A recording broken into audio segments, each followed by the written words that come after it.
na khát lai na ngâm na na ngày lai đây na mu lai du dim nung na zo lai Giêsu ta lâu in chun và lấy thân cha dung ra lung lung ta mun a kinh câu lâu a kinh chim lâu boy Giêsu Christ nung tin na tu a chun xóa đi ngày chín Giêsu tu va pan toa cây đơn na ngày lâu Giêsu đốt na chung ma mi xóa cần cha lung lung na bia si cần xóa lấy ba cần sam bia đi cha boy bay na bên anh nó lao su tâm câu mình sẽ nào ngâm ter tu cần nghe chu Giêsu asi Balay ni peko lao mi na ngâm na cần nghe Giêsu Christ na ngâm na cần na ngâm na hi gần cha dây la si tin ino hai lành mang in na về mô hồi đột nung na chu cần cha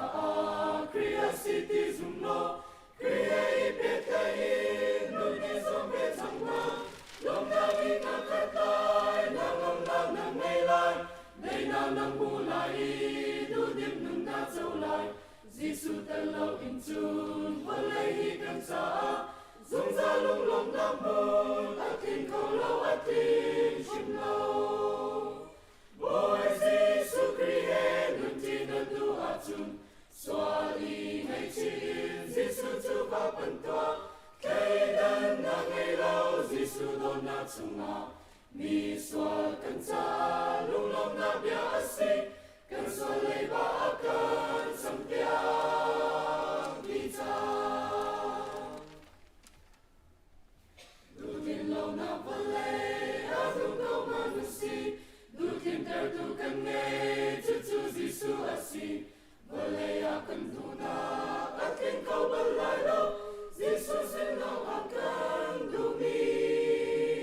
a kinh nung na hi cần cha dây la si tin ino hai lành mang in na về mô hồi đột nung na chu cần cha Christ si ti zum lo Christ biết cái in nung ni som về trong mai lom na in na khát lai na ngâm na ngày lai đây na mu lai du dim nung na zo lai Giêsu ta lâu in chun và lấy hi cần cha dung ra lung lung na mun a kinh câu lâu a kinh chim lâu boy Giêsu Christ nung tin na tu a chun xóa đi ngày chín Giêsu tu va pan toa cây đơn na ngày lâu Giêsu đốt na chung ma mi xóa cần cha lung lung na bia si